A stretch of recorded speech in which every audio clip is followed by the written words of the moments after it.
یاد آئی، امام یوسف نبہانی ہی نے لکھا ہے۔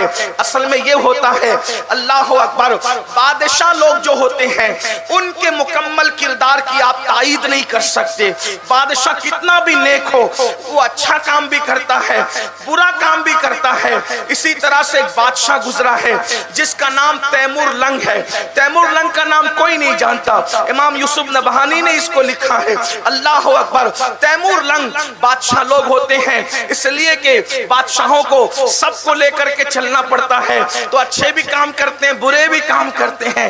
حاجی عارف نسیم صاحب جیسے لوگ سیاست کے میدان میں کم ہوتے ہیں، اللہ تعالیٰ جو ہے ان کو برکتوں سے نوازے اور مزید اللہ مذہب و مسلک پر استقامت عطا کرے۔ لیکن تیمور لنگ کے معاملات بہت اچھے بھی تھے اور کچھ بہت برے بھی تھے، لیکن لوگ جو ہوتے ہیں بچپنے کے دوست وہ انسان کو اچھی طرح جانتے ہیں۔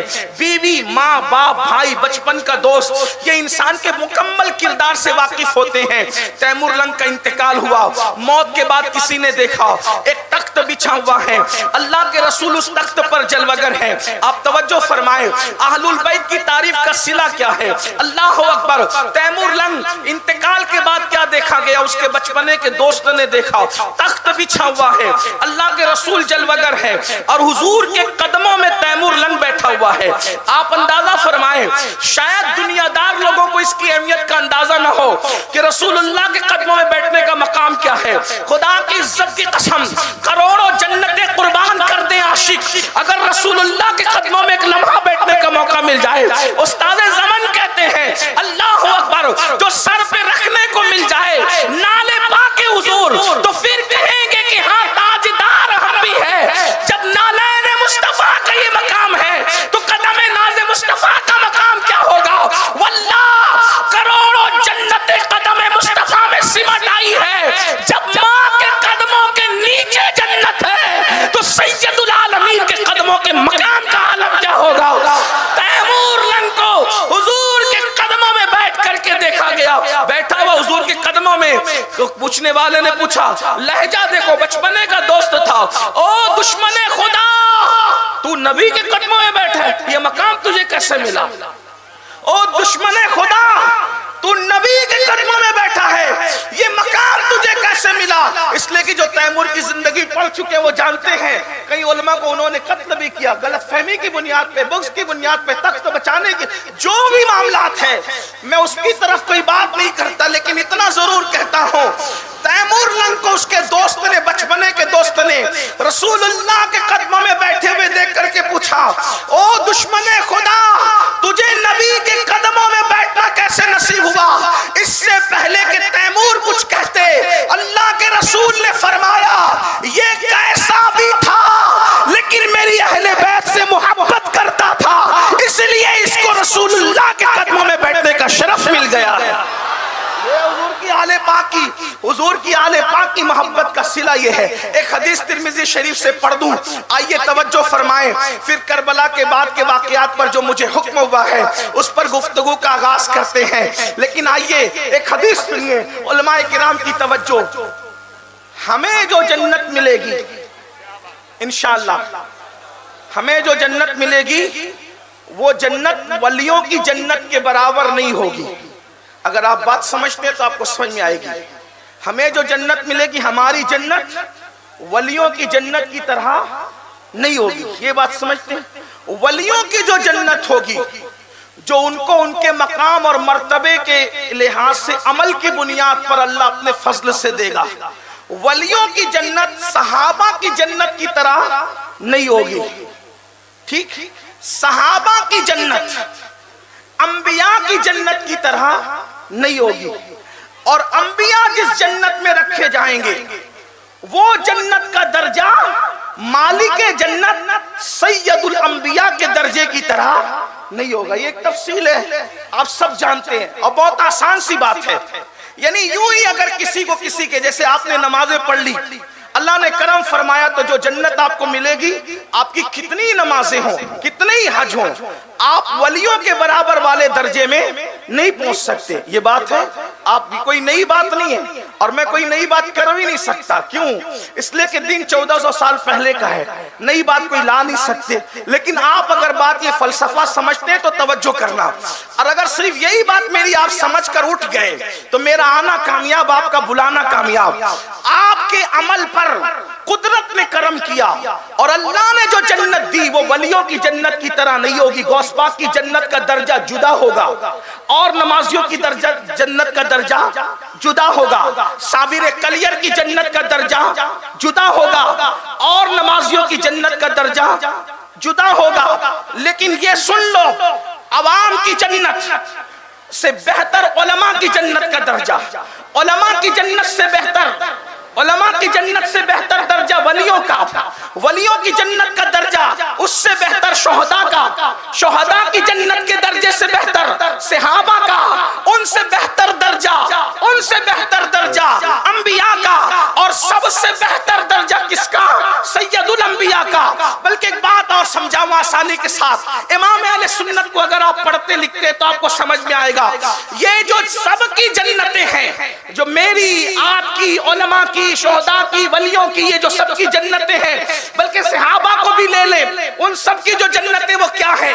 تو امام اہل سنت اس جنت کا ذکر کرتے کہتے ہیں وہ خلد جس میں اترے گی ابرار کی برات، وہ خلد جس میں اترے گی ابرار کی برات، ابرار کہتے ہیں نیک لوگوں کو، وہ خلد، خلد کہتے ہیں جنت کو، وہ خلد جس میں اترے گی ابرار کی برات، وہ خلد جس میں اترے گی ابرار کی برات، ادنا نچھاور، اعلیٰ نہیں، ادنا نچھاور، ادنا نچھاور اس میرے دولہا کے سر کی ہے، یعنی جس میں جنتی نیک لوگوں کی برات اترے گی۔ وہ جنت کون سی ہے؟ وہ میرے نبی کے سر کا اتارا ہوا صدقہ ہے۔ کیا ہے جنت؟ جس جنت کے لیے لوگ جنگلوں میں چلے کاٹتے ہیں، جس جنت کے لیے لوگ تہجد کی نمازیں پڑھتے ہیں، جس جنت کے لیے لوگ عرفات، منی، مزدلفہ میں جو ہے وہ کھڑے رہتے ہیں، وہ کیا ہے؟ ادنا نچھاور اس میرے دولہا کے سر کی ہے۔ بمبئی والوں جس کو نچھاور اور صدقہ کہتے ہیں، کیا مطلب ہے؟ برات کبھی دیکھا؟ جو برات نکلتی ہے دولہا کے ساتھ، اور جب جو دولہا ہوتا ہے تو دولہا کے سرپرست، دولہا کے بڑے، اس کے اوپر سے نچھاور کرتے صدقہ ہے۔ توجہ، صدقہ تو صدقے کا اصول یہ ہے، صدقے کا اصول کہ جس پہ سے اتارا جاتا ہے اس کو نہیں دیا جاتا ہے نا، صدقے کا اصول یہی ہے۔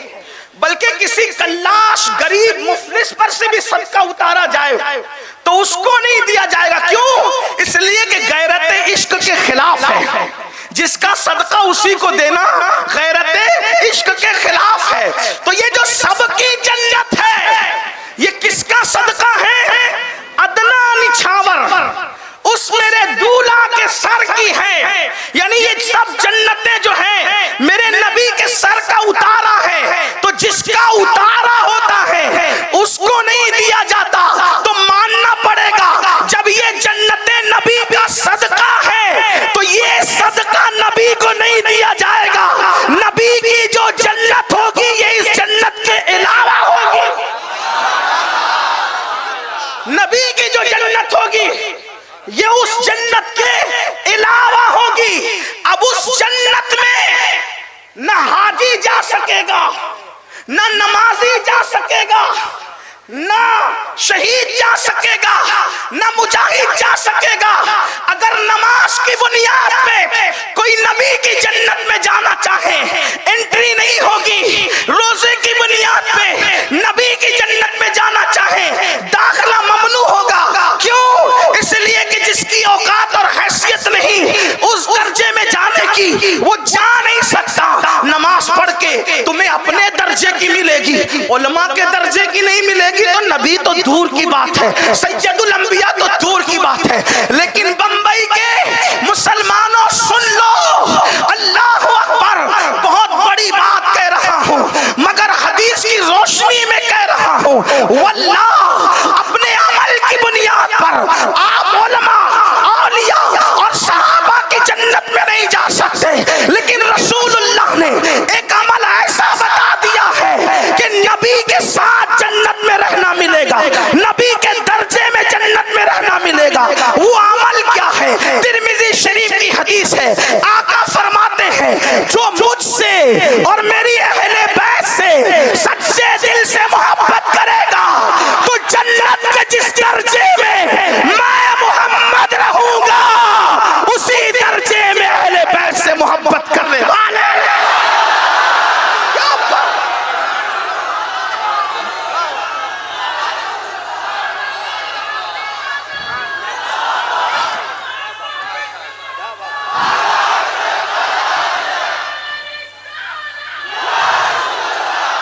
آئیے دوسری حدیث سنیں.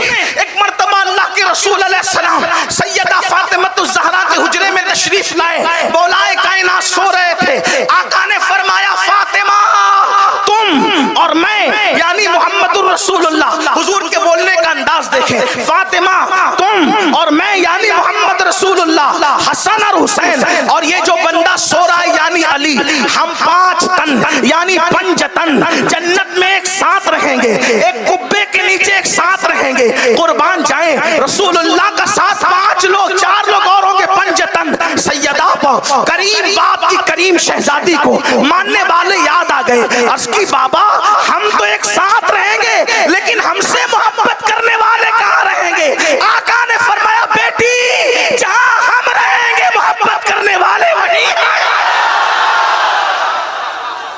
اس سے پتا چلا کہ یہ اہل البیت کی محبت کوئی چھوٹی موٹی چیز نہیں ہے.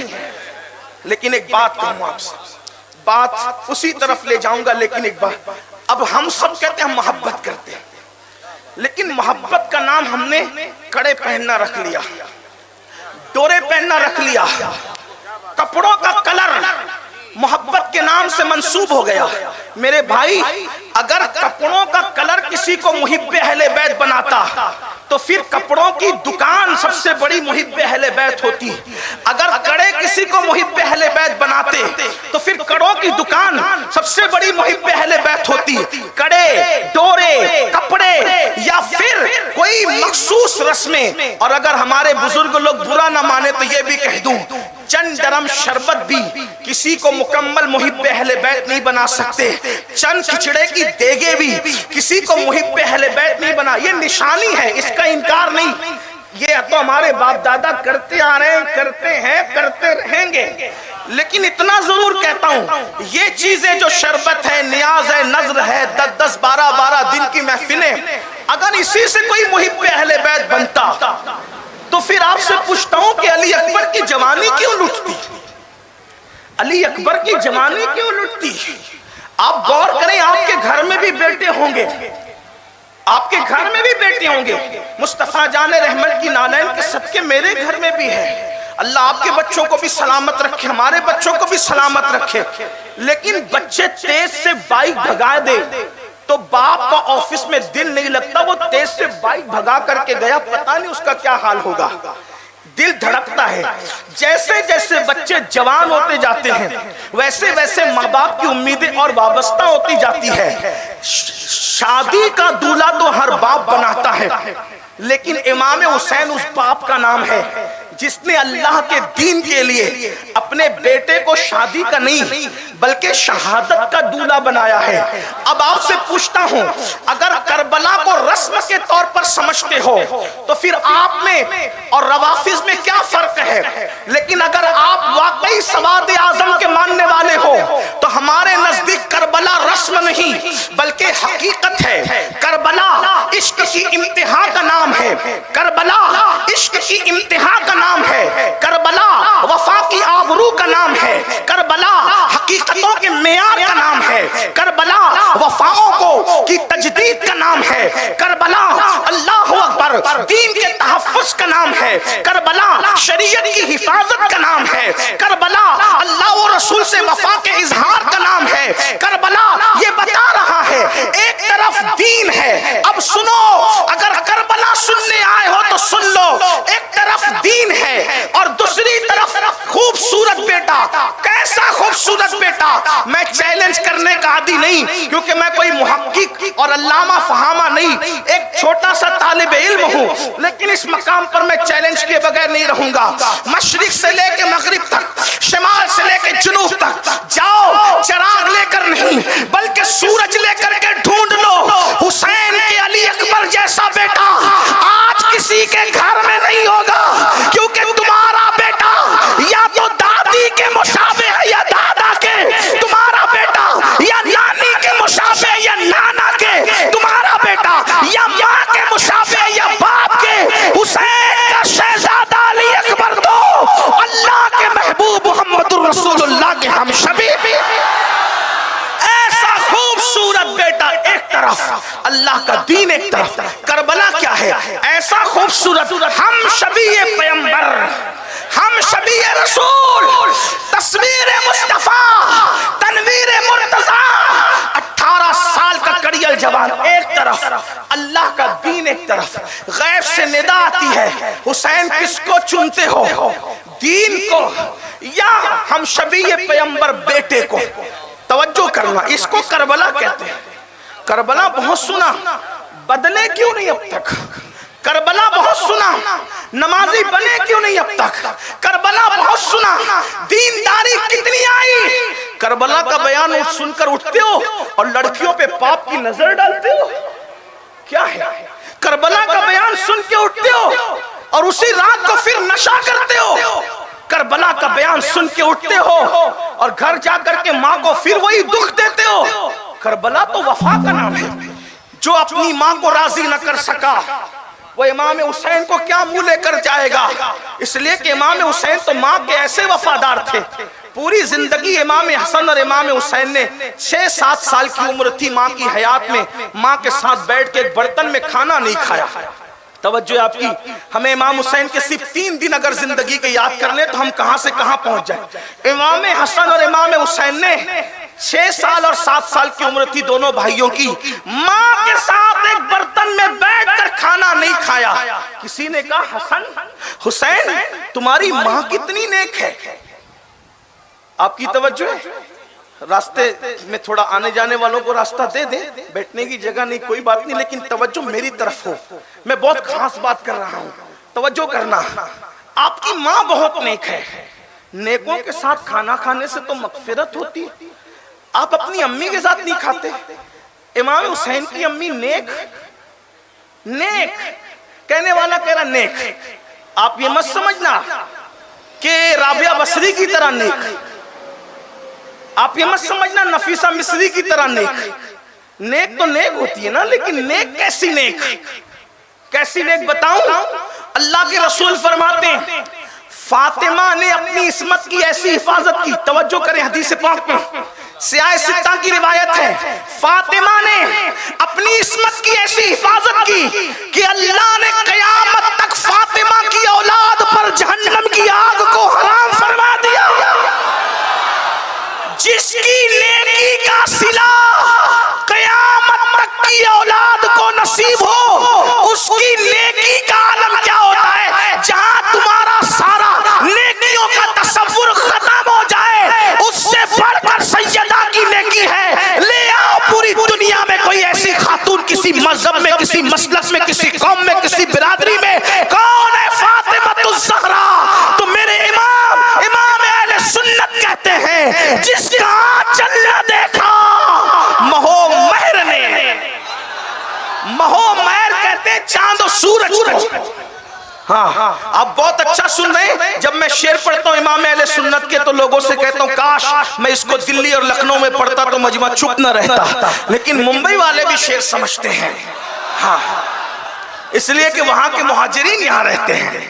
بہرحال لیکن آپ اندازہ کریں کیا جس کا آنچل نہ دیکھا، آنچل کہتے ہیں دوپٹے کو، اور مہو مہر کہتے ہیں چاند اور سورج کو، مرد تو مرد ہے جس کا آنچل نہ دیکھا مہو مہر نے، اس ردائے نزاہت پہ لاکھوں سلام۔ حسین پاک کی امی اتنی نیک ہے کہ سر تو سر ہے، جس کے سر کے دوپٹے کو مرد تو مرد ہے، کبھی چاند اور سورج نے نہیں دیکھا، اس کہیں گے. کسی مذہب میں نہیں ہے, کسی مسلک میں نہیں ہے, کسی قوم میں نہیں ہے. اور کتنی نیک ہے, کتنی نیک ہے. اللہ اللہ. آئیے ایک بات سن لیں. کوئی ہم سے آ کے کہتا ہے مولانا سیاد دیکھ میری عظمت کو جان, کہ جب میں آتا ہوں نا تو میرے لیے مصباحی صاحب جیسے لوگ کھڑے ہوتے ہیں, علامہ صاحب جیسے لوگ کھڑے ہوتے ہیں, پیر صاحب جیسے لوگ کھڑے ہوتے ہیں, عارف نسیم خان صاحب جیسے لوگ کھڑے ہوتے ہیں. کیوں؟ کیونکہ میں کچھ ہوں نا, میرے لیے ایسے لوگ کھڑے ہوتے ہیں. مبلغ کھڑے ہو رہے ہیں, علماء کھڑے ہو رہے ہیں, پیر کھڑے ہو رہے ہیں, مشائخ کھڑے ہو رہے ہیں. ہم نے کہا بات تو آپ کی سچی ہے. آپ کو کے لیے جو کھڑے ہوتے ہیں ان بڑی ہستیوں کو دیکھ کر آپ کا اندازہ لگا کہ آپ کتنے بڑے ہیں. لیکن میں نے کہا اب میری بھی سن. تیرے لیے سیاسی لیڈر کھڑے ہو تو تو بڑا ہے, تیرے لیے علماء کھڑے ہو تو تو بڑا ہے, تیرے لیے سید کھڑے ہو تو تو بڑا ہے, تیرے لیے پیر کھڑے ہو تو تو بڑا ہے. لیکن ایک ہستی ایسی بھی ہے نا جس کے لیے اب میرا تصور سن, فرشتے جس کے لیے کھڑے ہوں وہ کتنا بڑا ہوگا, انبیاء جس کے لیے کھڑے ہوں وہ کتنا بڑا ہوگا, اولیاء جس کے لیے کھڑے ہوں وہ کتنا بڑا ہوگا. وہ کون ہے جس کے لیے سب کھڑے ہیں؟ میں نے کہا وہ ایک ہی ہستی ہے, محمد الرسول اللہ کی ہستی, جن کے لیے جبریل بھی کھڑے ہیں, میکائیل بھی کھڑے ہیں, اسرائیل بھی کھڑے ہیں, اسرافیل بھی کھڑے ہیں. میرے نبی اتنے بڑے ہیں کہ موت کا فرشتہ آ کے ہاتھ باندھ کے کہتا ہے اجازت دے تو روح نکالوں ورنہ میں واپس جاؤں. اتنے بڑے ہیں میرے نبی. میرے امام کہتے ہیں سارے اچھوں نے اچھا سمجھیے جسے, سارے اچھوں میں اچھا سمجھیے جسے, ہے اس اچھے سے اچھا ہمارا نبی. سارے اونچوں میں اونچا سمجھیے جسے, ہے اس اونچے میں اونچا ہمارا نبی. خلق سے اولیاء, اولیاء سے رسول, اور رسولوں میں اعلیٰ ہمارا نبی. اللہ اکبر. یہ شان ہے. ایک ہستی طے ہو گئی جس کی سب تعظیم کرے, آسمان زمین چاند سورج ستارے سیارے انبیاء ملائکہ جن ان سب جس کی تعظیم کرے. یہ سب کے لیے کھڑے ہوتے ہیں, سب ان کے لیے کھڑے ہوتے ہیں جو سید الانبیاء ہے. لیکن اس دن انسان کی حیرت کی انتہا نہ رہی کہ جب حسنین کی امی آئی, حسنین کی امی آئی, حسنین کی امی آئی تو جس کے لیے سب کھڑے ہوتے تھے وہ بھی اٹھ کر کے کھڑے ہو گئے. اللہ اکبر. سیدہ عائشہ صدیقہ کہتی ہے میں نے بار بار دیکھا, ہر بار دیکھا, جب بھی فاطمہ آتی تھی تو محمد الرسول اللہ اٹھ کر کھڑے ہو جاتے تھے, اور صرف کھڑے نہیں ہوتے تھے, ان کی پیشانی چومتے تھے اور چوم کر کہتے تھے فدا کی امی وابی یا فاطمہ, فاطمہ تجھ پر میرے ماں باپ قربان ہو.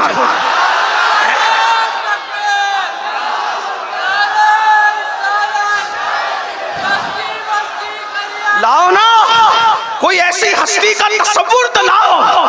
فقط فاطمہ تجھ پہ میرے ماں باپ قربان. اسی میں بس نہیں, کھڑے ہونا بھی بہت بڑی بات تھی. ان کا کھڑے ہونا, ان کا کھڑے ہونا, کھڑے ہونا بھی بڑی بات. کھڑے نہیں ہوئے, پھر پیشانی چومی, پھر کا فدا کی امی وابیا تجھ پہ میرے ماں باپ قربان.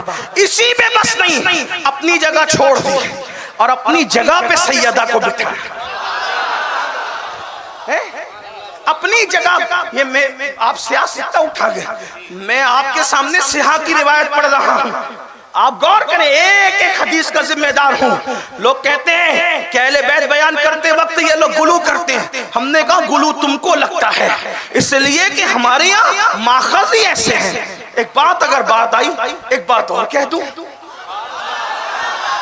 حدیث کی بات آئی, ایک حدیث کی کتاب ہے, حالانکہ میں نے کئی بار پڑھی, لیکن آج سیدہ کا ذکر آیا تو پھر ان کی آنکھوں کی, نگاہوں کی اور ان کی نظروں کی اس محفل کی طرف توجہ کی خاطر ایک بار پھر پڑھوں.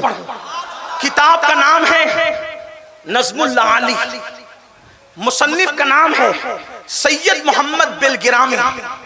یہ بلگرام کی خانقاہ جانتے ہو کون ہے؟ سید محمد دعوت الصغریٰ, جو سرکار غریب نواز کی زیارت کی ہوئے بزرگ ہے.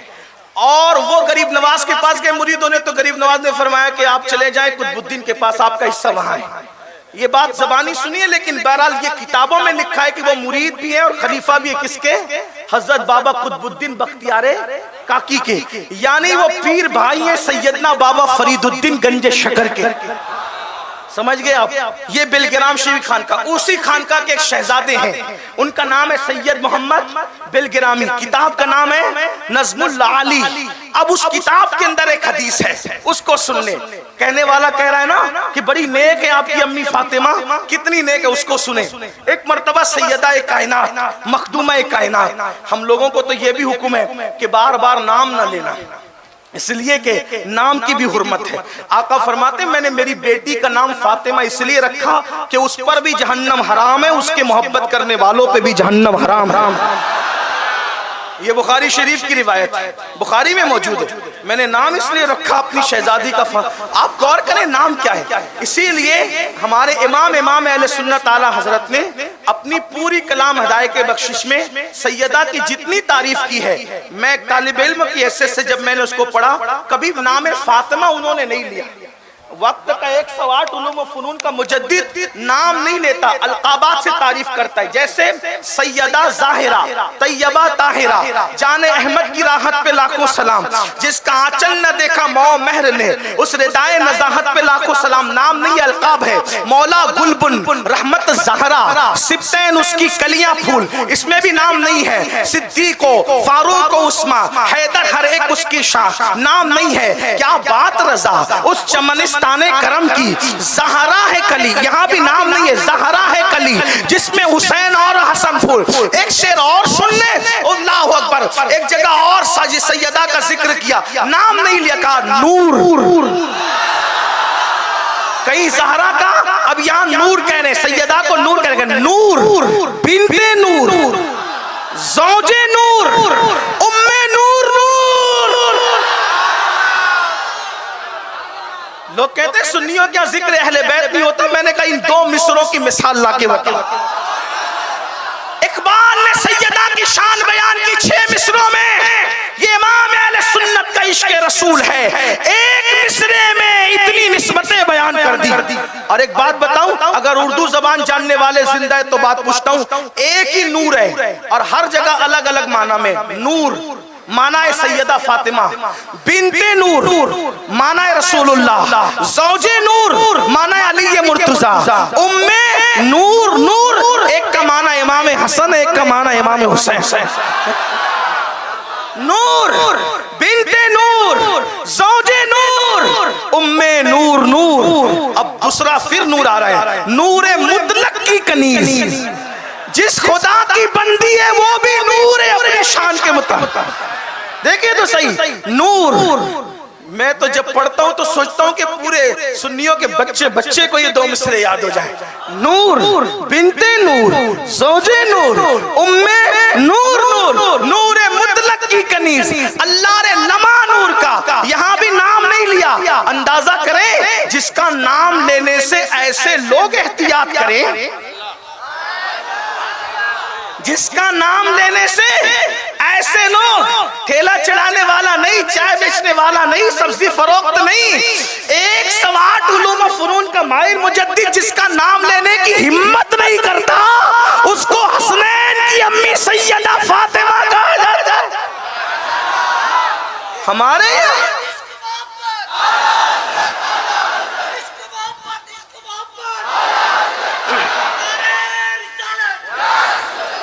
چلیے اہل البیت کی بات آئی تو سید خلیل کی طرح میری آواز نہیں ہے، لیکن میں اس کو پڑھتا ہوں اپنے ہمارے بزرگ لوگ جیسے پڑھتے تھے میں ویسے پڑھتا ہوں. آپ بھی ساتھ میں شامل ہو، پھر بات آگے بڑھتی. کہتے ہیں نور بنت نور زوجے نور، ام نور نور.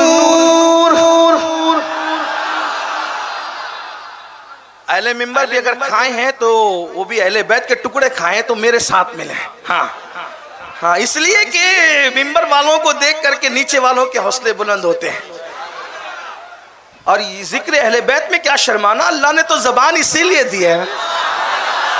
نور بنت نور زوجے نور، ام نور نور، نور بنت نور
سیدہ کی توجہ ہے، تو ہے آئینے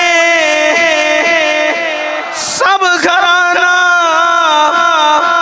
یہ شان ہے۔ تو وہ سیدہ طیبہ طاہرہ عابدہ زاہدہ راکعہ ساجدہ نقیہ تقیہ زکیہ ام ابیہا ام الحسنین سیدہ فاطمہ الزہرا اپنے بابا کے پاس آئی اور بابا کے پاس آ کر کے کہا ابا جان ایک سوال ہے، میں بطور مفہوم پڑھ رہا ہوں، اس کے ذمہ دار سید محمد بلگرامی ہے، اور اس کتاب پر تقریر حضور تاج الشریعہ اور رئیس الاتقیاء علامہ سید اویس میاں صاحب کی تقریر بھی موجود ہے، جو کتاب سے میں پڑھ رہا ہوں والا۔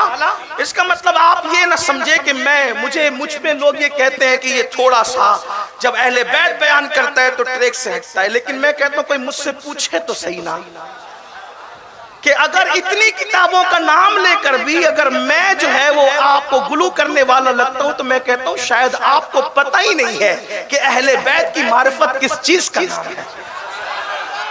ہاں سید محمد بلگرامی لکھ رہے ہیں، تقریر لکھنے والوں کے نام بھی بتا دیے، لیکن ایک بات سنیں، سیدہ پاک مخدومہ کائنات حاضرین، بابا ایک سوال کرنا ہے۔ کیا سوال ہے؟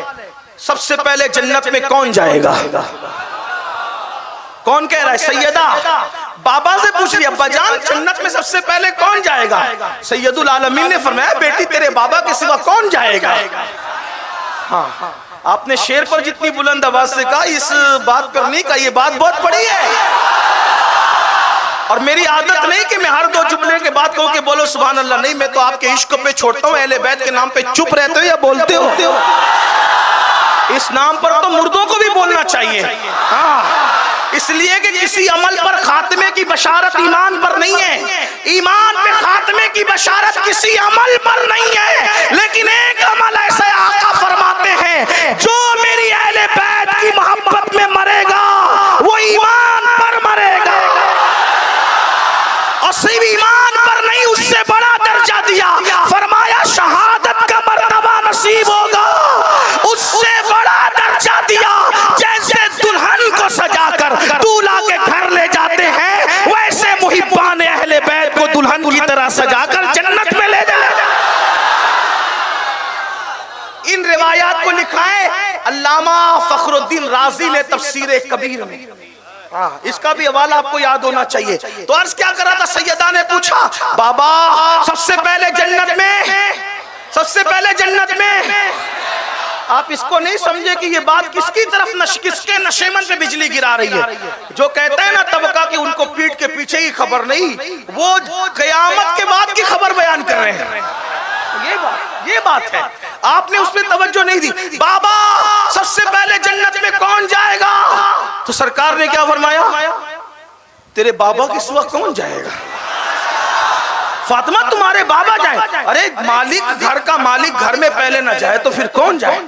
جنت کیا ان کی ملکیت ہے، خالق کل نے آپ کو مالک کل بنا دیا، دونوں جائیں آپ کے قبضہ و اختیار، جہاں بانی عطا کر دے بھری جنت ہبا کر دے، نبی مختار کل ہے جس کو جو چاہے عطا کر دے، جہاں میں ان کی چلتی ہے وہ دم میں کیا سے کیا کر دے، وہ جب چاہے جسے چاہے اسے فرما روا کر دے، ہوا میں اڑنے والوں یوں نہیں اترائے ندا کر دے، وہ زمین کو آسماں کر دے سریا کو سرا کر دے،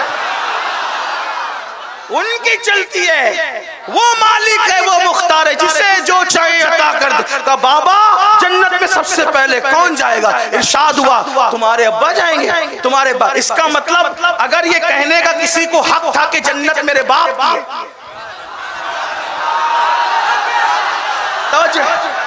اگر یہ کہنے کا کسی کو حق ہے کہ جنت میرے باپ کی ہے تو وہ ذاتی سیدہ فاطمہ ان کی بہنیں اور ان کے بھائی،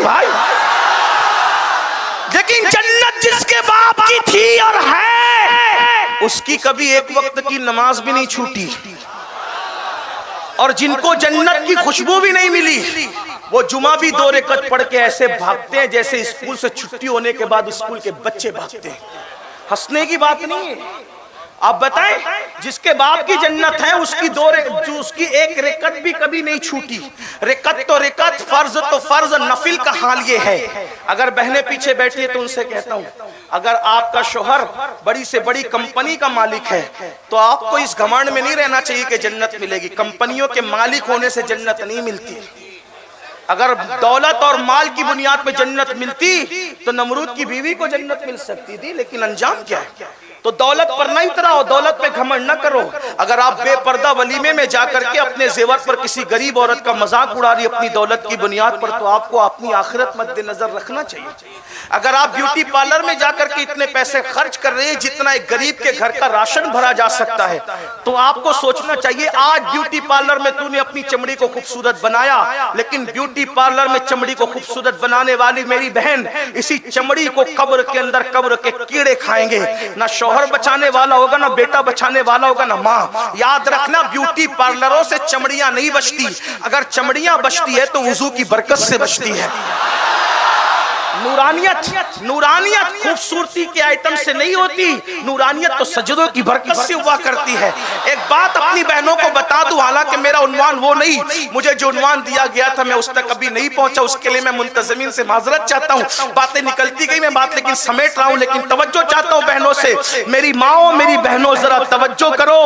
جو عورتیں اسی ہندوستان میں ہم نے تاریخ پڑھا ہے، ہم نے اسی ہندوستان کی تاریخ پڑھا. اس ہندوستان میں کچھ ایسی عورتیں تھیں جن کو نہلایا جاتا تھا تو روزانہ نیا حوض بنایا جاتا تھا، جس کو ہلدی اور چندن سے اور دودھ میں غسل دیا جاتا تھا. جب وہ عورتیں کسی فنکشن میں جاتی تھی تو بالوں بال موتی پروئے جاتے تھے. جا کر کے مغلوں کی عورتوں کا قصہ پڑھو، جا کر کے آپ جو ہے وہ پڑھو گوریوں کی عورتوں کے قصے، آپ کو سمجھ میں آئے گا. جن کو بالوں بال موتی پروئے جاتے تھے، جن کو ہلدی چندن اور دودھ سے نہلایا جاتا تھا، جن کے لیے ہر روز نئے حوض بنائے جاتے تھے، کہاں ہیں وہ عورتیں؟ نہ نام ہے نہ نشان ہے، حتیٰ کہ قبروں کا نشان بھی مٹ گیا.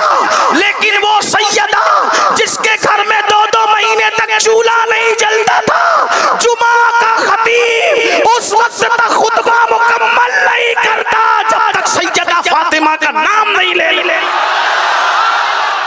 کیا سمجھ میں؟ مال اہم نہیں ہے، اللہ کی رضا اہم ہے. عبادتیں میں ایک رات میں ایک سجدہ کرتی اور پوری رات سجدے میں گزار دے. تو بات سمیٹتے ہوئے عرض کر رہا ہوں کہ ہمیں بھی دین کی طرف آنا چاہیے. سیدہ نے پوچھا بابا سب سے پہلے جنت میں کون جائے گا؟ آقا نے فرمایا تمہارے بابا. پھر فوراً دوسرا سوال، عورتوں میں کون جائے گا بابا؟ بابا عورتوں میں کون جائے گا؟ فرمایا بیٹی وہ مریم کی جو بیٹی ہے نا، وہ عمران کی جو بیٹی ہے نا، عمران کی بیٹی مریم. عورتوں میں سب سے پہلے جنت میں کون جائے گا؟ عمران کی بیٹی مریم جنت میں جائے گی، جو حضرت عیسیٰ علیہ السلام کی امی ہے. سیدہ کے چہرے پر کچھ آثار آئے. آقا علیہ السلام شہزادی کے چہرے پہ آثار نہیں دیکھ سکتے، بلکہ کیا فرمایا؟ فاطمہ کو راضی کرنے سے اللہ راضی ہوتا ہے. یہ بھی سیاہ ستہ کی روایت سیاہ میں ہے. فاطمہ الزہرا کو راضی کرنے سے اللہ راضی، اور فاطمہ کو ناراض کرنے سے اللہ ناراض ہوتا ہے. مولا حسین کی محفل میں اتنی دیر سے کھڑے ہو، اتنی دیر سے بیٹھے ہو، سیدہ راضی نہ ہو رہی ہوگی؟ سیدہ پاک کی توجہ نہ ہو رہی ہوگی؟ سوچو تو صحیح. اور وہ راضی ہو جائیں، حضور فرما رہے کہ اللہ راضی ہو جائے. کتنا آسان طریقہ ہے. سیدہ کے چہرے پہ رنگ آیا، اثر آیا. عمران کی بیٹی مریم کا نام سن کے سرکار نے وہ شہزادی تیرے چہرے پہ آثار کیسے؟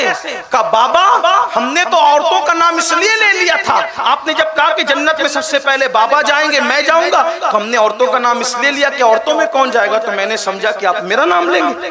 آپ نے میرا نام نہیں لیا، مریم کا نام لیا آپ نے. لیکن وہ اور جگہ ہیں جہاں بیماریاں دیکھ کے نسخے بدلتے ہیں، جہاں ممبر دیکھ کے باتیں بدلتی ہیں، جہاں اسٹیج دیکھ کر کے جملے بدلتے ہیں، عنوان بدلتا ہے. بلکہ اب تو حالات یہ ہے کہ کمیٹیاں دیکھ کر کے باتیں کی جاتی ہے. لیکن یہ نبی کی زبان ماؤہا ہے، جہاں کبھی بات نہیں بدلتی. ایک بار نکل گئی سو نکل گئی. شہزادی کو کہا فاطمہ تم یہ سوچتی ہو اللہ اکبر کہ مریم پہلے جا رہی ہے؟ شہزادی جو کہہ دیا ہوگا وہی، لیکن اس کا طریقہ یہ ہوگا کہ جس سواری پر بیٹھ کر فاطمہ جنت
لوگوں نے نبی کو اپنی طرح کہنے کی غلطی اسی لیے کی کہ انہوں نے حلیمہ کی بکریوں کے پیچھے چلتے چلتے تو دیکھا، لیکن جبریل کے آگے آگے چلتے شب معراج میں نہیں، اس لیے مغالطہ ہو گیا۔ ورنہ دیکھو جس کا خادم جبریل ہو وہ مخدوم کیسا ہوگا۔ خادم سے مخدوم کا پتہ چلتا ہے۔ جبریل کو دیکھ کر سید الانبیاء کی عظمت کا اندازہ ہوا۔ علی کو دیکھا تو جس کی لگام حسن پکڑے ہوئے ہیں تو پتہ چلا لگام تھامنے والا ایسا ہے تو سواری پر بیٹھنے والا کیسا۔ امام حسن کو دیکھا لگام امام حسین کے ہاتھ میں ہے تو سوچا جس کی سواری کی لگام حسین شہید کربلا کے ہاتھ میں ہو وہ حسن مجتبی کیسے ہو۔ اندازہ کر لیں ذرا، اندازہ کر لیں۔ لیکن آئیے آقا فرما رہے فاطمہ جس سواری پر تم بیٹھی ہوگی اس کی نکیل مریم کے ہاتھ میں ہوگی۔ اور مریم کون ہے؟ کون مریم؟ جس کے لیے قرآن کی 3 سورتیں نازل ہوئی ہے، وہ مریم جس کے حجرے میں کوئی مرد اجازت کے بغیر تو کیا بغیر اجازت یا اجازت لے کر بھی کبھی داخل نہیں ہوا، سوائے ایک مرد حضرت زکریا علیہ السلام کے کوئی مرد نہیں گیا، جس کے حجرے میں بن موسم کے پھل آئے، جس کے مصلے پر بیٹھ کر یا کھڑے ہو کر اللہ کا پیغمبر بیٹا مانگے، وہ مریم۔ کون مریم؟ بتول مریم۔ کون مریم؟ کنواری مریم۔ کون مریم جس کے پاس دم کرنے کے لیے جبریل امین سید الملائکہ ہے؟ کون مریم جس کو اللہ کے رسول فرمائے کہ مریم سردار عورتوں میں سے ایک عورت ہے، سردار ہے، سردار، ایسی سردار جس کی نکیل پکڑ کے جنت میں جائے۔ جب مخدومہ کی شان کا یہ، جب خادمہ کی شان کا یہ عالم ہے تو مخدومہ سیدہ فاطمہ کی شان کا عالم۔ بات دور نکل گئی، عرض کیا کر رہا تھا، کسی نے کہا حسین اور حسن تمہاری امی تو بڑی نیک تھی، نیکوں کے ساتھ کھانا کھانے سے مغفرت ہوتی ہے، یہی بات چل رہی تھی، یہی بات چل رہی تھی۔ تو کہا امی تو بڑی آپ کی نیک ہے، آپ کبھی ان کے ساتھ بیٹھ کے کیوں نہیں کھائے؟ تو امام حسن اور حسین نے کہا امی کے ساتھ ایک برتن میں اس لیے نہیں کھایا، اس لیے نہیں کہ امی کی نظر کسی لقمے پر پڑے اور اسی لقمے پہ ہماری نظر پڑے اور ہمیں اطلاع نہ ہو کہ یہ لقمہ امی اٹھانا چاہتی ہے اور ہم اس لقمے کو بغیر اطلاع کے اٹھا کے کھا لیں تو کہیں ماں کی بے ادبی نہ ہو جائے، کہیں ماں کی اس لیے ہم نے ماں کے ساتھ ایک برتن میں کبھی کھانا نہیں کھایا۔ آپ سے پوچھتا ہوں، یو پی سے، بہار سے، دلی سے، بنگال سے ممبئی آتے ہو، بڑے بڑے فلیٹ خریدتے ہو، مکان خریدتے ہو، دکان خریدتے ہو، بوڑھے ماں باپ ادھر انتظار کرتے ہیں میرے بیٹے کا فون تو آئے۔ سوچو کبھی فون کیا؟ سوچے تو یہاں آ کے کس کس سے دل لگایا؟ کبھی اپنے ماں باپ سے دل لگایا؟ جس کا تعلق اپنی ماں سے نہیں ہے اس کا تعلق امام حسین سے نہیں، جس کا تعلق اپنے باپ سے نہیں ہے اس کا تعلق امام حسین سے نہیں۔ آپ کیا سمجھتے ہیں؟ اگر آپ کربلا کو صرف ایک افسانے کے طور پہ سنتے تو آپ جانے، آپ کا کام جانے، لیکن اگر حقائق سننا چاہتے ہیں، یہ حقیقتیں ہیں۔ وفا کا نام حسین ہے۔ ایک بات بتاؤں، سوتیلا رشتہ کتنا مشکوک ہے؟ سب سے زیادہ سوتیلا رشتہ مشکوک۔ کسی کو بول دیں یہ میرا سوتیلا بھائی ہے، آدمی فوراً شک کی نظر سے دیکھتا ہے۔ سوتیلے بھائی کا مطلب کیا؟ سوتیلی امی ہے مطلب کیا؟ سوتیلا چچا مطلب کیا؟ سوتیلا رشتہ گالی سے کم نہیں ہے۔ سوتیلے رشتے کا مطلب کیا قرآن سے بتاؤں؟ دیکھو سورہ یوسف اٹھا کے اس کی تفسیر دیکھو۔ سوتیلے رشتے کا مطلب سوتیلے بھائی باپ کو کہتے ہیں سیر تفریح کرانے لے جا رہے، یہی ہے نا سوتیلا رشتہ، اور لے جا کر کے ہاتھ کی روٹی چھین کے کتے کے آگے ڈالتے، یہ سوتیلا بھائی اسی کو کہتے ہیں نا۔ یہ کون کہہ رہا ہے؟ قرآن کہہ رہا ہے، تفسیر کہہ رہی ہے۔ ہاتھ کی روٹی چھین کے کتے کے آگے ڈال دے، پانی چھین کے زمین پہ ڈال رہے ہیں، لات سے مار کے کنویں میں ڈال رہے ہیں۔ کون ہے؟ سوتیلا رشتہ۔ توجہ کرنا، سوتیلا رشتہ یہ ہے، یہی آپ نے پڑھا، یہی سنا، سب نے پڑھا، سب نے سنا۔ میں ان سوتیلے بھائیوں کو کوئی گالی نہیں دے رہا ہوں، لیکن ایک بات بتا رہا ہوں، سوتیلا رشتہ یہ۔ اب آؤ کربلا میں سوتیلا رشتہ دیکھو، صدیوں کے سوتیلے مشکوک رشتے کو توجہ کرنا، صدیوں کے مشکوک سوتیلے رشتے کو امام حسین نے اتنا معتبر بنا دیا کہ کل تک لوگ سوتیلا بھائی کہنے میں شرماتے تھے، کربلا کے بعد کہتے میں سوتیلا بھائی ہوں، کیونکہ سوتیلے بھائی کا نام عباس ہوا کرتا ہے۔ آپ سمجھتے ہیں آپ عباس کیا چیز، عباس کیا چیز ہے بتاؤں، عباس کیا چیز ہے بتاؤں، عباس کیا چیز ہے بتاؤں، عباس کیا، جیسے رسول اللہ کو، جیسے تقابل کے طور پر نہیں صرف سمجھانے، جیسے رسول اللہ کو اپنے اصحاب میں سب سے زیادہ اعتماد افضل البشر بعد الانبیاء بالتحقیق سیدنا صدیق اکبر پہ تھا، ویسے ہی کربلا میں سب سے زیادہ اعتماد میرے آقا امام حسین کو۔ آخر حسین پاک نے سوتیلے بھائی کو کتنا پیار دیا ہوگا کہ سوتیلا بھائی یوں رشتوں کے بندھن میں بندھ کے دیوانہ ہوا ہوگا۔ آئیے اگر آپ اجازت دیں اب میں وہ اپنا عنوان چھوڑ دوں، کربلا کے بعد تو چھیڑ بھی نہیں سکوں گا، لیکن عباس کیا ہے، سن لے بات ختم کرتا ہوں۔ عباس، غازی عباس، مولا عباس، پہلے یہ سن لیں، حضرت عباس کو قمر بنو ہاشم کہتے ہیں، یعنی اتنے خوبصورت تھے عباس، اتنے خوبصورت تھے عباس کہ مولا علی کے ہمشبی تھے، قد بھی ویسا ہی میانہ قد، چوڑا سینہ بہت چوڑا تھا اور بازو موٹے موٹے بھرے ہوئے تھے، بڑی بڑی آنکھیں اور داڑھی بھی خوبصورت۔ مورخین لکھتے ہیں کہ جب اونٹوں کو چارہ کھلاتے تھے تو اونٹ کی پیٹھ پہ ہاتھ رکھ کے کھڑے ہوتے تھے، بہادری کا یہ عالم تھا، اور خوبصورتی کی وجہ سے لوگ ان کو قمر بنو ہاشم یعنی بنو ہاشم کا چاند کہتے تھے، اور اتنے سخی تھے باپ کی طرح، اتنے سخی تھے کہ لوگ ان کو باب الحوائج کہتے تھے، یعنی ان کے دروازے پہ جاؤ تو کبھی مراد رد نہیں ہوتی۔ اور آپ کو ایک بات اللہ کی قسم کھا کر کے بتاؤں، دروازے پہ جانا تو دور کی بات، آپ کہیں بیٹھ کے ان کا نام لے کر کے دعا کریں، مراد پوری نہ ہو تو پھر کہیں۔ ہر سال ہمارے شہر مالیگاؤں میں جو پروگرام ہوتا ہے، جب میں غازی صاحب کی شہادت پڑھتا ہوں تو لوگوں کو کہتا ہوں جو مرادیں مانگنے مان لیں، اللہ کی قسم مالیگاؤں والوں سے آپ آ کر کے پوچھیں، بیٹوں کی مرادیں مانگتے ہیں، بیٹے پیدا، جڑوا بیٹے پیدا، بیٹیاں پیدا، رشتے، یعنی باب الحوائج کی سخاوت آج بھی جاری ہے۔ تو کیسے عباس بتاؤں آپ، سوتیلے بھائی ہیں، کیا معتبر کیا رشتے کو۔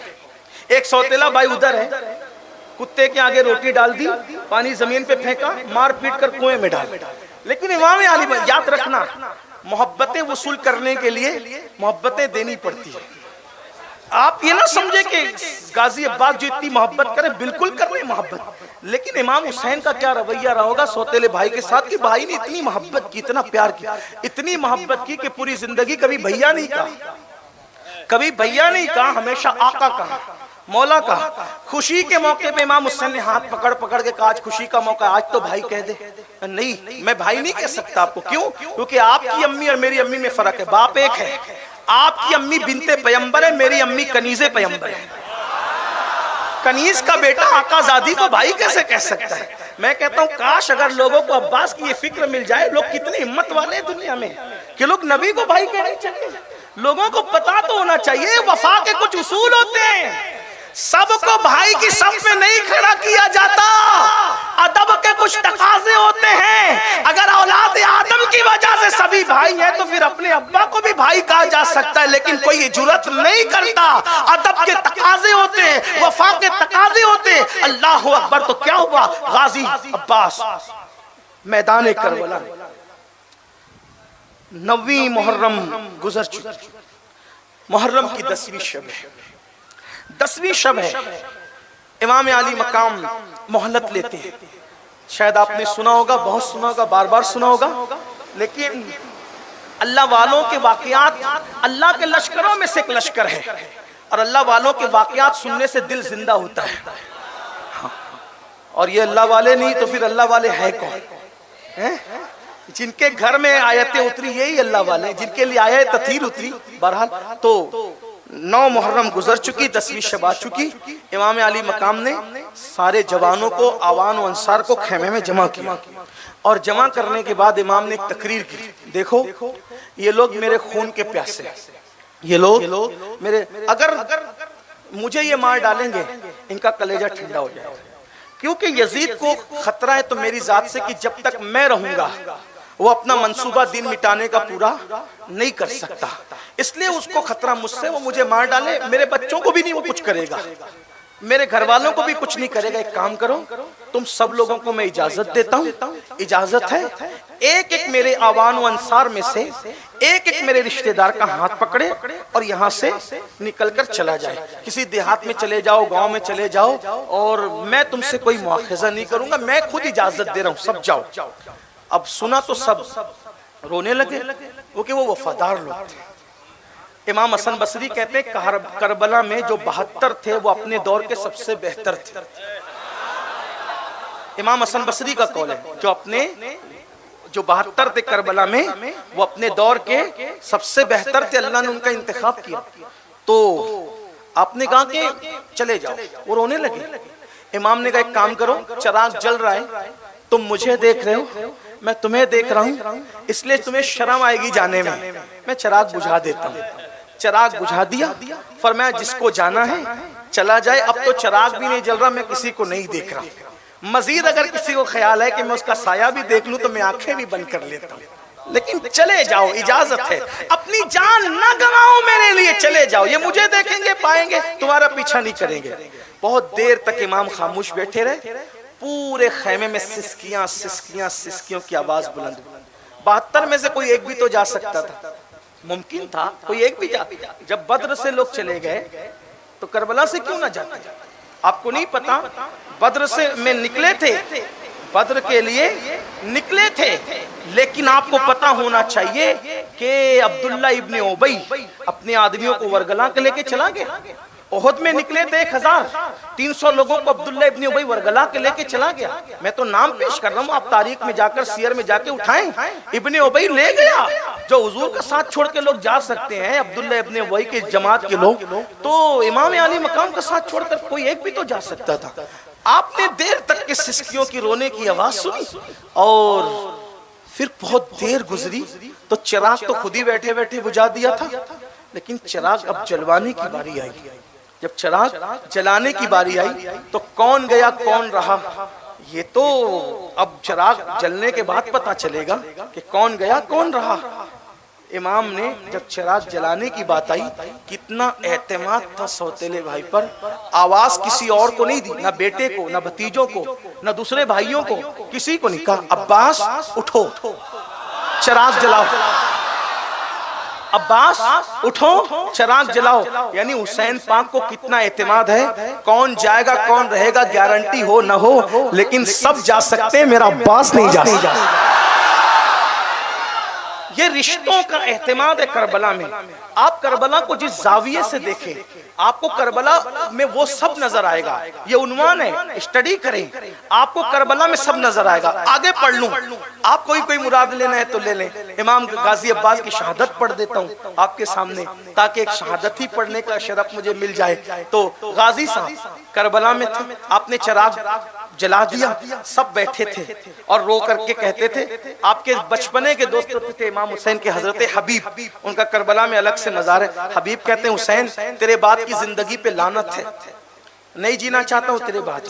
مسلم ابن اوسجا کہتے ہیں اگر چلے جائیں گے تو چند دن جینے کے بعد پھر مرنا ہے، آپ کے نانا کو منہ کیا دکھائیں گے، ہم نہیں جینا چاہتے۔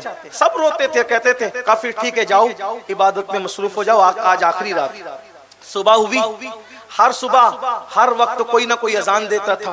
کربلا کی صبح میں مورخین لکھتے ہیں، دیکھو تاریخ میں سینکڑوں واقعات اور سینکڑوں اقوال ہیں، جتنا پڑھو گے اتنے آپ کو الگ الگ اقوال ملیں گے، اور کربلا پہ جتنا لکھا گیا سیرت مصطفیٰ کے بعد اتنا کسی عنوان پہ نہیں لکھا گیا، سب سے زیادہ کربلا پہ لکھا گیا۔ لیکن بہرحال مورخین کا قول ہے، بیان کر رہا ہوں، سن لیں۔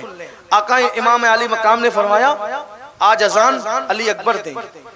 خوبصورت تھے، حضور کی تصویر تھے، آواز بھی کچھ ملتی جلتی حضور علیہ السلام سے تھی۔ کربلا میں فجر کی اذان ان سے دلوائی، خود نماز پڑھی، زندگی کی جماعت کے ساتھ آخری نماز تھی۔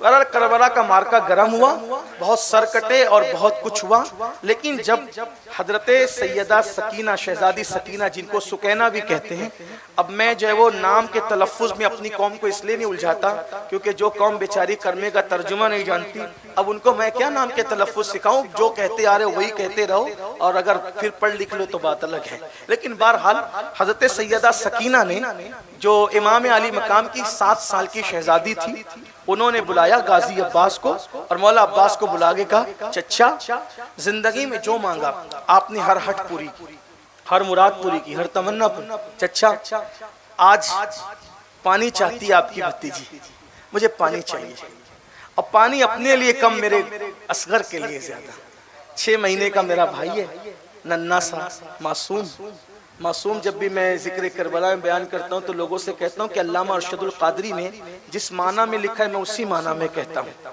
لغوی معنی میں، اور جس معنی میں روافظ کہتے ہیں اس معنی میں نہ کہتے ہیں نہ مانتے ہیں، نہ ہمارا وہ عقیدہ ہے، ٹھیک؟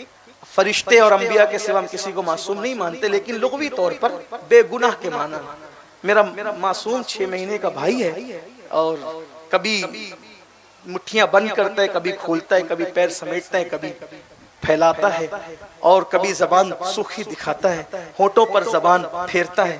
چچا بھائی کی تکلیف نہیں دیکھی جاتی، حالانکہ وہ بھی سگی بہن نہیں تھی علی اصغر، وہ بھی سوتیلی بہن۔ یہی کربلا، رشتوں کی وفا کو کربلا کہتے ہیں، اللہ سے وفا کو کربلا کہتے ہیں، رسول اللہ کے دین کے تحفظ کے لیے سب قربان کرنے کو کربلا کہتے ہیں۔ تو بہرحال کہا کہ بھائی کے لیے پانی لا دیں۔ غازی عباس نے مشکیزہ اٹھایا، کندھے پہ ڈالا، اور کندھے پہ ڈال کر چلے میدان کے۔ کئی کتابوں کا اتر مجموعہ نچوڑ کر پیش کر رہا ہوں، کئی کتابوں کا اتر مجموعہ، اس میں صدر الافاضل علیہ الرحمہ کی سوانح کربلا ہے، مفتی جلال الدین امجدی صاحب کی خطبات محرم ہے، علامہ حسن رضا بریلوی کی آئین قیامت ہے، اسی طریقے سے اور بھی شام کربلا بہت سی کتابیں، اور بھی ان کا اتر مجموعہ۔ بس بات ختم کرنے لگا ہوں، مجھے پتہ ہے ٹائم مکمل ہو رہا ہے۔ ٹھیک، ماشاءاللہ، نوازش، اچھا، بہت درود شریف، درود شریف پڑھ لیں، درود شریف پڑھنے اتنے لوگ ہیں، اتنے درود حضور کی بارگاہ میں پیش ہو جائیں۔ اللہم صلی علی سیدنا و مولانا محمد معدن الجود والکرم وآلہ وصحبہ وبارک وسلم صلاۃ و سلام علیک یا رسول اللہ۔ مشکیزہ اٹھایا، کندھے پہ رکھا، اور کندھے پہ رکھ کے مولا حسین کے پاس آئے، مولا فرات پہ جانے کی اجازت دے۔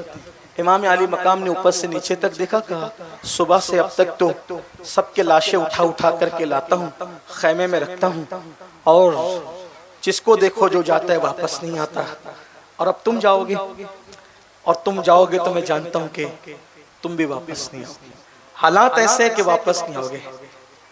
غازی نے کہا میرے آقا شہزادی سکینہ کا حکم ہے، میں نہیں ٹال سکتا، کیا جواب دوں میں اس شہزادی کو اور شہزادوں کو؟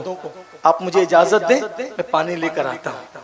مولا نے دیکھا امام نے، اور آنکھوں میں آنسو آ گئے، کہا ٹھیک ہے جاؤ۔ قاضی پہنچے، 500 سپاہیوں کا پہرا تھا فرات پر، فرات موجے مار رہا تھا، کتے سور جانور اس میں لوٹ بھی رہے تھے، پانی بھی پی رہے تھے۔ دوسرے کنارے پر کافر کو بھی پینے کی اجازت تھی، جانوروں کو، چڑیوں کو، کووں کو، سب کو پینے کی اجازت تھی۔ اگر پانی پر پہرا لگا تھا تو صرف کس کے لیے؟ ساقی کوثر کے لالوں کے، ساقی کوثر۔ کیا حالات تھے! جب دنیا دل میں بس جاتی ہے تو انسان کہاں پہنچتا ہے نا؟ غازی 500 فوج کا پہرا ہے، ایک اکیلا غازی ذوالفقار حیدری ہاتھ میں لے کر چلاتا ہے، اور خیبر کی یاد تازہ ہو جاتی ہے۔ وہ پیچھے ہٹتے، فرات میں گھوڑے کے قدم ڈالتے، نیچے اترتے، پانی بھرتے، پانی بھر کے کندھے پہ ڈالتے، ہاتھ میں لیتے، ہاتھ میں لے کر کے سوچا میں بھی پی لوں، پینے کی کوشش کرتے ہیں تو خیال آتا ہے نبی کے نواسے پیاسے ہیں، اور عباس کیسے پی لے، چھوڑ دیا، نہیں پیا۔ گھوڑے پہ بیٹھے چلے، شمر نے کہا پیاس سے لڑ رہے تھے اب تک، ان کو زیر نہیں کیا گیا، اگر ایک قطرہ بھی پانی اہل بیت کے خیمے میں پہنچ گیا، تمہاری عورتیں بیوہ ہوگی، تمہارے بچے یتیم ہوں گے، واپس جانے کا تصور چھوڑ دینا، اور اگر واپس خیر سے جاتے ہو تو پانی مت جانے دو۔ بس اتنی آواز نکلی ظالم کی، اور ٹوٹ پڑے غازی عباس پر۔ جب چاروں طرف سے ٹوٹ پڑے تو انہوں نے تلوار چلائی۔ کچھ لوگوں کو لگتا ہے کہ یہ ڈرامہ ہے، فلسفہ ہے، اور کیا کوئی آنکھوں سے دیکھ رہا تھا؟ یاد رکھیں کربلا شریف کو امام زین العابدین نے بار بار بیان کیا، سیدہ زینب نے بار بار بیان کیا، ام کلثوم شہزادی نے بار بار بیان کیا، اور اسی طریقے سے آپ کو اور حیرت ہوگی کہ سامنے کی طرف جو دشمنوں کے ساتھ آئے تھے لیکن امام کی کرامتیں دیکھ کر لڑے نہیں بلکہ دبک کر چھپ گئے تھے، انہوں نے بھی یہ مناظر بیان کی۔ حمید ابن مسلم نے کئی روایتیں بیان کی۔ اب لوگ کہتے ہیں کہ دشمن کی روایت کہاں قابل قبول ہوگی؟ ہم نے کہا دشمن اگر مخالفت میں کرے تو قبول نہیں ہوگی، لیکن دشمن اگر کسی کے بہادری کا قصہ سنائے تو پھر وہ کتنا معتبر ہوگا؟ یہ بات ہوتی ہے نا، بات تو یہ ہوتی ہے، کیونکہ بہرحال سب کے نصیب ہے، کوئی کسی کی تعریف کرتا ہے، کوئی کسی کی تعریف کرتا ہے، چھوڑیے ان کو ان کے حال پہ چھوڑیے۔ اللہ کا شکر ہے کہ اللہ تعالیٰ نے ہمیں جو ہے وہ اہل البیت کی، اصحاب رسول کی، انبیاء کی، اولیاء کی تعریف کرنے کی توفیق عطا فرمائے۔ اللہ بس اس تعریف کو قبول فرما لے۔ تو غازی نے جو ہے وہ تلوار چلائی، اور تلوار چلانے کے بعد بہت مقابلہ کیا۔ جب مقابلہ کیا تو پیچھے سے آئے اور غازی عباس کے ایک ہاتھ پہ حملہ کیا۔ انہوں نے مشکیزہ تو اس ہاتھ میں تھا ہی، تلوار بھی اس ہاتھ میں پکڑی، اور پھر تلوار پکڑ کر کے مشکیزہ اور تلوار ساتھ لے کر جنگ کی۔ دوسرے ہاتھ پہ وار کیا، دوسرا ہاتھ کٹا، مشکیزہ منہ میں دبایا، دانتوں میں۔ جب مشکیزہ دانتوں میں دبایا تو ان لوگوں نے کہا کہ مشکیزے پہ تیر چلاؤ، اور جب مشکیزے پہ تیر چلایا تو تیر مشکیزے کو چیرتے ہوئے حضرت غازی کے مولا عباس کے سینے میں پیوست ہونا شروع ہوئے، اور پیوست ہونا شروع ہوئے تو ایک تیر سر کی طرف چلا اور غازی پر گشی کی کیفیت طاری ہوئی۔ بس جب گشی کیفیت طاری ہوئی تو پھوٹ پھوٹ کے رونے لگے، اس پر کہ پانی لے جانے میں کامیاب نہ ہو سکا۔ فرات سے تھوڑی سی دور پر یہ جنگ ہوئی، اور غازی وہیں پر گھوڑے سے زمین پر آئے، آواز لگائی مولا میری مدد کیجیے۔ امام علی مقام یہ منظر خیمے کے دروازے سے دیکھ رہے تھے۔ جب دیکھا کہ غازی زمین پر آئے ہیں تو گھوڑا دوڑاتے ہوئے وہاں تک پہنچے، اور جب وہاں پہنچے تو دشمنوں کو ہٹایا۔ ہٹانے کے بعد غازی کو اپنی گود میں لیا، اور گود میں لینے کے بعد تیر نکالا سر سے اور چہرے پر ہاتھ پھیرا۔ چہرے پہ ہاتھ پھیرا تو ٹھنڈک ہاتھوں کی پا کر آپ نے آنکھ کھولی تو اپنے آپ کو امام علی مقام کی گود میں پایا، اور جب امام علی مقام کی گود میں پایا تو غازی نے آنکھ کھولی اور کھول کے مسکرائے، اور مسکرا کے کہا کہ میں فاطمۃ الزہرا کی دعاؤں سے پیدا ہوا تھا، اور سیدہ نے میرے لیے اس لیے دعا کی تھی میری پیدائش کی تاکہ میں کربلا میں آپ کے کام آؤں۔ اس کا واقعہ یہ ہے کہ جب سیدہ فاطمۃ الزہرا دنیا سے تشریف لے جانے لگی تھی تو مولا علی کو آخری ملاقات میں کہا تھا، علی میرے بعد تم کسی نہ کسی بیوی سے نکاح تو کرو گے۔ اس روایت کو سرکار نظمی نے اپنی کتاب میں لکھا، جس کا مفہوم میں پیش کرتا ہوں کہ علی میرے بعد کسی نہ کسی عورت سے تم نکاح تو کرو گے، میری موجودگی میں تم نے نکاح نہیں کیا لیکن میرے بعد تو کرو گے۔ مولا علی کو خیال آیا کہ اگر میں ہاں کر دوں تو یہ جاتے جاتے دل کو تکلیف نہ لے جائیں، تو چپ رہے۔ کہ علی کہو نا میرے بعد نکاح تو کرو گے، لیکن میری وصیت ہے جب میرے بعد نکاح کرنا تو کسی بہادر عورت سے کرنا نکاح، بہادر گھرانے کی بہادر عورت سے نکاح کرنا۔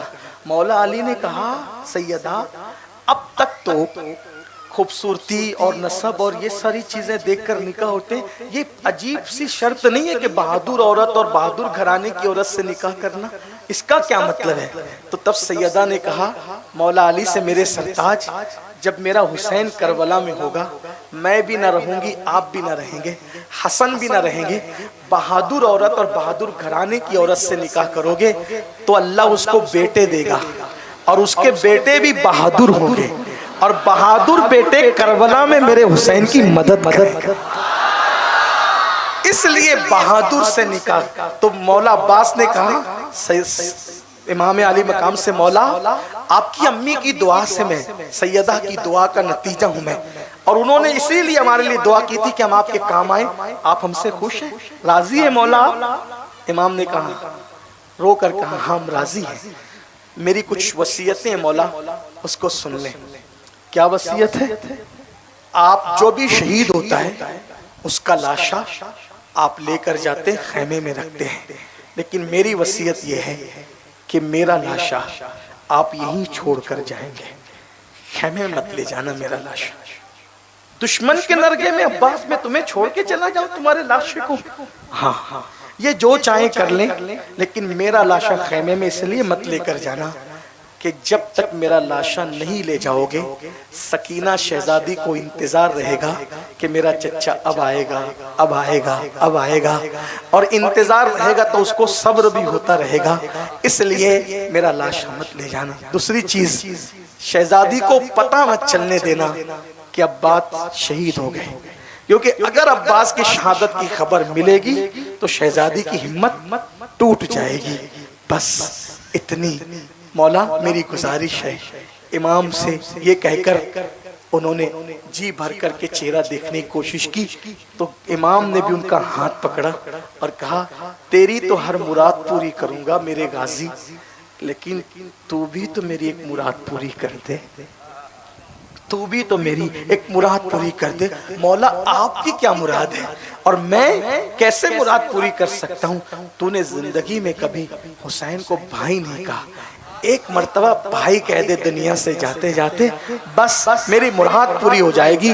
مورخ لکھتا ہے، کہاں تک مورخ نے انصاف کیا مجھے نہیں پتا، میں بطور ناقل نقل کر رہا ہوں۔ مورخ لکھتا ہے کہ غازی نے چہرہ دیکھا اور ہلکی سی رندھیائی ہوئی زبان میں، ہلکے سے رندھیائی ہوئی زبان میں بھیا کہا اور ان کا سر لڑک گیا، یعنی کہ آخری زبان پر جو نام تھا وہ مولا حسین کا نام تھا۔ بھیا کہہ کر آپ جام شہادت نوش فرما چکے۔ لاشے کو زمین پہ رکھا، امام حسین نے ہاتھ کو کمر پہ رکھا اور کہا غازی تیرے جانے سے میری کمر ٹوٹ گئی۔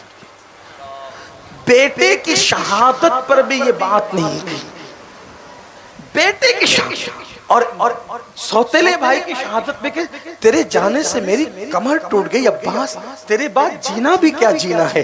یہ تھی محبتیں اور یہ تھے، اسی لیے آپ دیکھیں گے کہ غازی عباس کا جو مزار ہے وہ آپ کو الگ نظر آئے گا، باقی سب مزارات ایک ساتھ ایک قبے میں، باقی الگ نظر آئے گا۔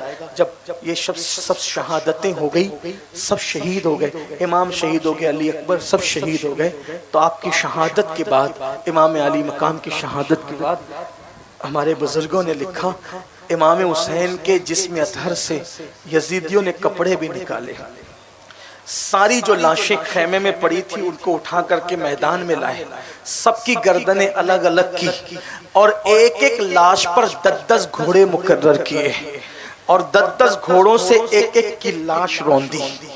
ہمارے یہاں کافروں کے ساتھ بھی یہ نہیں کیا جاتا۔ ہمارے علماء نے کہا اگر کتا سڑک پہ مر کر کے پڑا ہو اور تم بائی کار یا ٹرک چلا رہے ہو تو اس مرے ہوئے کتے پر اس کا چکا نہ چلانا، ورنہ قیامت کے دن اللہ اس کے بارے میں بھی تم سے سوال کرے گا۔ اندازہ فرمائے پاگل کتوں کا مسئلہ کرنے سے اسلام منع کرتا ہے، کافر کے ساتھ یہ سلوک کرنے سے۔ کیا وہ ظالم تھے؟ ایک ایک لاش پر 10 گھوڑے مقرر کیے۔ استاد زمن مولانا حسن بریلوی جن کی کتاب پر اعلیٰ حضرت کی تصدیق ہے، انہوں نے یہاں تک لکھا کہ بیویوں کے زیور چھینے، جن شہزادیوں کے گھر میں اجازت کے بغیر جبریل نہیں آتے تھے ان کے زیور چھینے، زیور ہی نہیں حتیٰ کہ دوپٹے تک چھینے ان شہزادیوں کے، ان کو بغیر دوپٹے کا کیا۔ شہزادی سکینہ کی کان کی بالیاں تک چھینی۔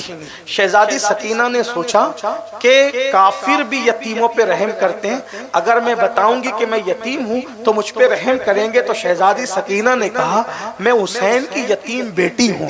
اتنا سننا تھا کہ انہوں نے شہزادی سکینہ کو تماچے مارے اور شہزادی سکینہ کو تماچے مار کر بیویوں کے دوپٹے چھین کر لاشوں پہ گھوڑے دوڑا کر انہوں نے خیمے کو آگ لگا دی، خیمے جلا دیے۔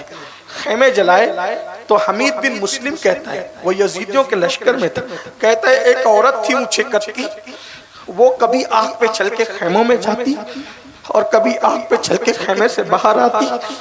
تو میں نے پوچھا بی بی کیا تجھے اپنی جان سے محبت نہیں ہے؟ تو یہ آگ پہ چل کے بار بار اندر باہر کرتی، کیا بات ہے؟ تو اس بی بی نے کہا میرا نام زینب ہے، میرے بھائی کی ایک ہی نشانی ہے، بیمار بے ہوش پڑا ہوا ہے، اگر میں اس کو نہ بچاؤں گی تو نسل حسین ختم ہو جائے گی، اس لیے میں میرے بھتیجے کو بچانا چاہتی ہوں۔ حمید بن مسلم کہتا ہے میں نے دیکھا کہ جلتی ہوئی آگ پر اندر گئی اور کندھے پر زین العابدین کو ڈال کر لا کر کے باہر کیا۔ یہ سیدہ زینب کا احسان سید کبھی بھول نہیں سکتے، کیونکہ زینب ایک زین العابدین کو کندھے پہ نہیں اٹھا رہی ہے، محمد باقر بھی ہیں، جعفر صادق بھی ہیں، موسیٰ کاظم بھی ہیں، علی رضا بھی ہیں، تقی بھی ہیں، نقی بھی ہیں، بلکہ امام مہدی تک جتنے حسنی حسینی سید ہیں سب پشتے زین العابدین میں موجود ہے۔ ایک زین العابدین کی زندگی بچا کر زینب نے قیامت تک کی نسل حسین کی تحفظ کا سامان کیا ہے۔ یہ سیدہ زینب کا کردار ہے۔ اللہ اکبر۔ اور بتایا کہ عورت صرف گھر میں کپڑے اور برتن دھلنے والی کا نام نہیں ہے، اگر عورت حوصلہ کرے اور کردار کو پاکیزہ بنائے تو اس کے حوصلے سے پوری نسلوں کی حفاظت